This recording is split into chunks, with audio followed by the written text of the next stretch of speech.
Hello friends, आज हम economics के बारे में बातें करेंगे।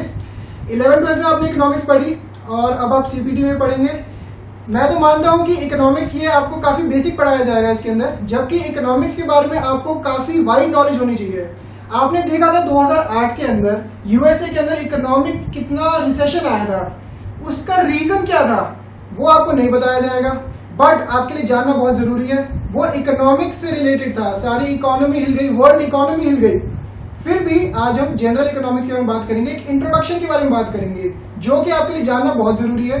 यहां तक के लिए आपको एक बात बता दूं कि एमबीए स्टूडेंट्स जो सीए से बहुत दूर हैं, उनके अंदर भी फर्स्ट ईयर के अंदर इकोनॉमिक्स पढ़ाया जाता है।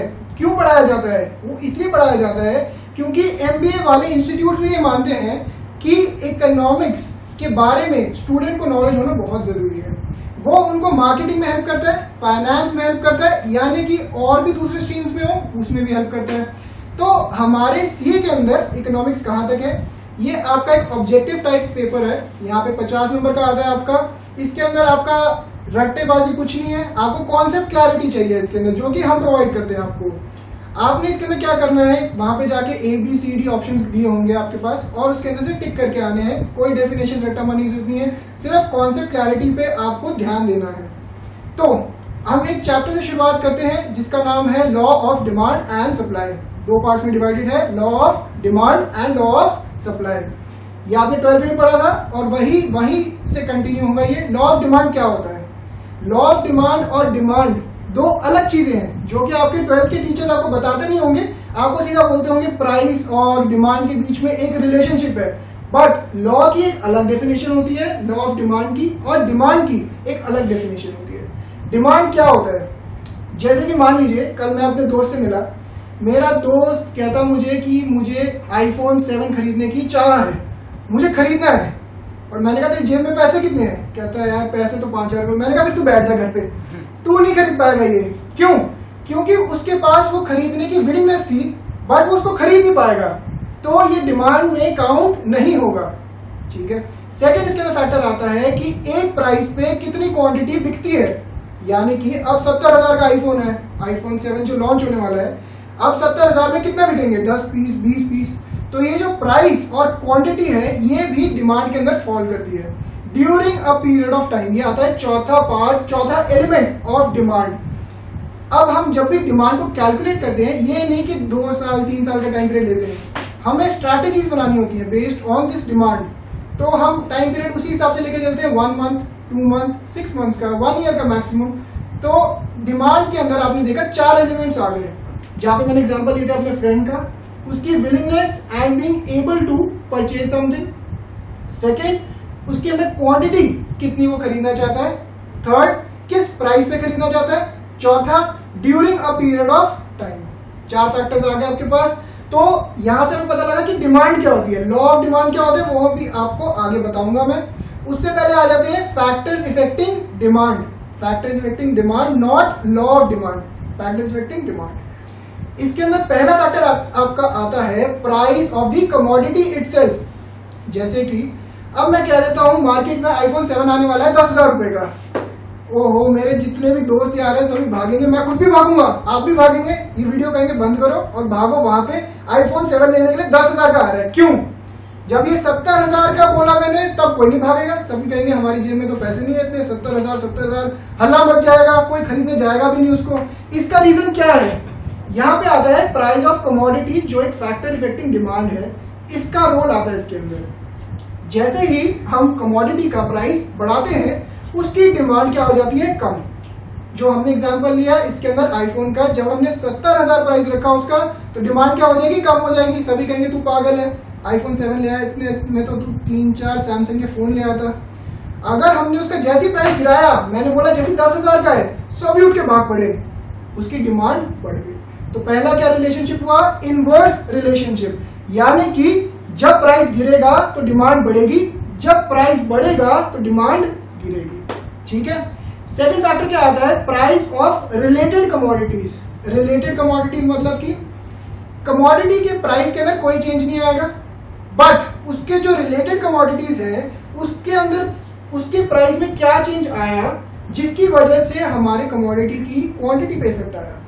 ठीक है। रिलेटेड कमोडिटीज आपकी होती है दो तरीके की, एक होती है सब्स्टिट्यूट और एक होती है कॉम्प्लीमेंट्री। पहले हम बात करते हैं कॉम्प्लीमेंट्री की। इसके अंदर मैं आपको एग्जांपल लेता हूं एक गाड़ी का और पेट्रोल का। कॉम्प्लीमेंट्री पहले तो होता क्या है, एक चीज दूसरे पे डिपेंडेंट होती है, उसे कहते हैं कॉम्प्लीमेंट्री। जैसे कि गाड़ी अगर मैं आपको खाली करके दे दूं तो आप चला नहीं पाओगे जब तक उसके अंदर मैं पेट्रोल नहीं डाल देता।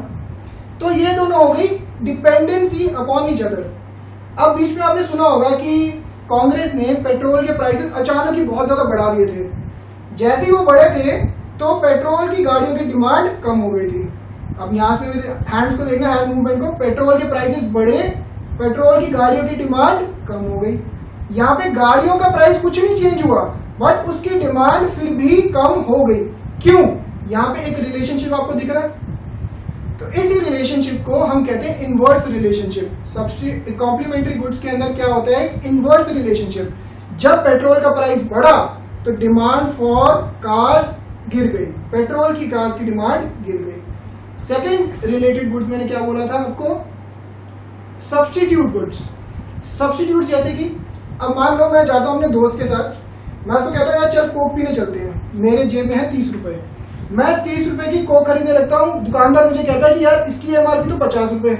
मैं कहता हूँ अच्छा मेरे पास 50 रुपए तो नहीं है।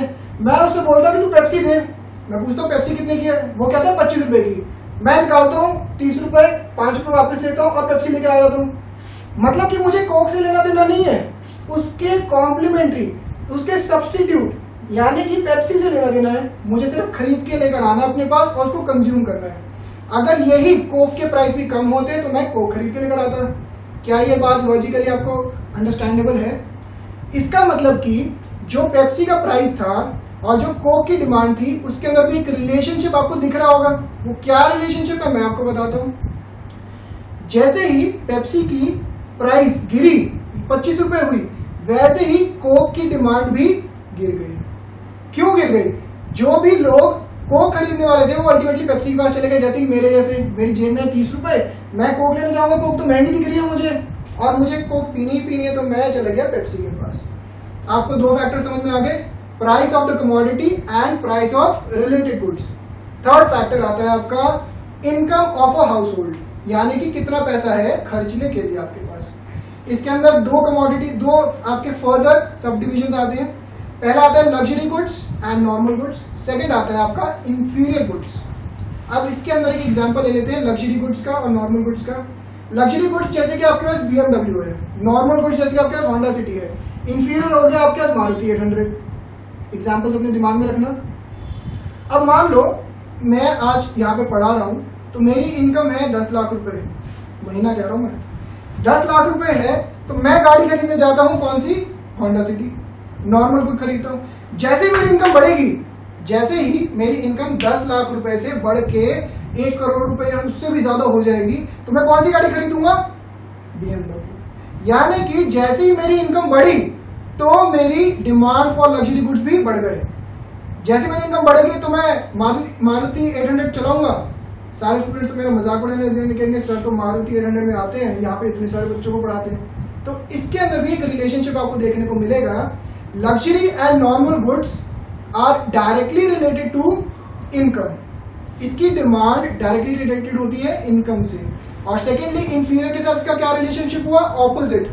जैसे आपकी इनकम बढ़ी, डिमांड फॉर इंफीरियर गुड्स कम हो गया। क्या ये तीन फैक्टर्स आपको अच्छे से समझ में आ चुके हैं? इसके अंदर चौथे फैक्टर की बात करते हैं, taste and preference of a commodity. Taste and preference यानी कि कुछ साल पहले के आपको कहानी सुनाता हूँ। पहले आते थे ब्लैक एंड व्हाइट फोन आते थे, उसके अंदर मेरे फादर के पास भी जैसे होता था, काफी सबको लगता था कि क्या चीज है, बहुत ही बढ़िया चीज है, उसकी डिमांड बहुत चली। प्राइस किसी को परवाह नहीं होती थी, इतने बड़े बड़े फोन ले आते थे, सभी यूज करते थे। उसके बाद आए नोकिया के बटन वाले फोन, उसके प्राइस N72, 73 पता नहीं क्या क्या अनचेंट प्राइस, सभी फिर भी खरीदने, क्यों? क्योंकि फैशन था। उसके बाद आ गए आईफोन के, आजकल देखो 50,000 70,000 की कोई वैल्यू नहीं रखी, फिर भी लोग खरीदते हैं, क्यों? क्योंकि ये फैशन स्टेटमेंट बन चुका है। तो इसकी वजह से हमें इसके अंदर एक चीज समझ में आती है कि अगर वो चीज मार्केट में फैशन चल रही है तो उसकी डिमांड भी इंक्रीज होगी। ठीक है, चौथा फैक्टर भी समझ में आ गया। फिफ्थ फैक्टर होता है अदर्स, जैसे कि पॉपुलेशन क्या है, पॉपुलेशन की किस तरीके से पॉपुलेशन को ब्रेक डाउन हो रखी है और एक्सेट्रा। तो इसी तरीके से मैं एक बार आपको रिपीट कर देता हूं जाने से पहले। डिमांड के अंदर हमने 4 एलिमेंट्स पढ़े थे, एक तो price of the commodity, quantity of the commodity, willingness and able to purchase the commodity during a period of time. इसके 5 फैक्टर्स इफेक्टिंग डिमांड थे, जो था पहला price of the commodity, second price of related goods, second third income of the household, fourth taste and preference, and fifth others.